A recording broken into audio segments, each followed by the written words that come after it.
খুব সহজ এবং খুব তাড়াতাড়ি হয়ে যাবে এমন একটা রেসিপি আজকে আপনারাকে আমি দেখাবো। এখানে আমি 4 কাপ পাস্তা নিয়ে নিয়েছি আর মুরগির মাংস খুব অল্প করেই নিয়েছি, খুব বেশি নেই।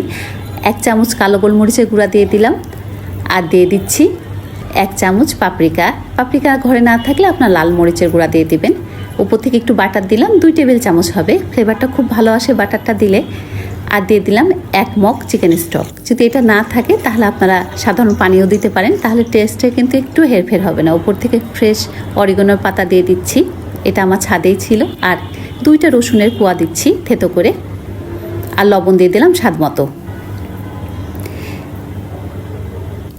এখন আমি দিয়ে দেব আধা কাপ টমেটো কেচাপ। তারপর এটাকে আমি ফয়েল দিয়ে ঢেকে ওভেনে হাই হিটে 40 মিনিট বেক করে নিব। এটা কিন্তু ওভেন ছাড়াও চুলায়ও করা যায়, আপনারা চুলায় করতে পারেন, কিন্তু ওভেনে করলে কিচেন একটুও ময়লা হয় না, খুব ঝটপট হয়ে যায়।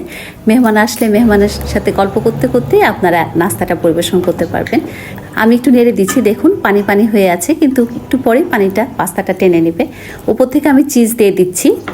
চিজ যত বেশি দিবেন খেতে কিন্তু ততটা মজা লাগে। আমি অল্প করে দিচ্ছি, ওপর থেকে বেসিলের পাতা দিয়ে দিলাম, খুব সুন্দর একটা ঘ্রাণ আসে।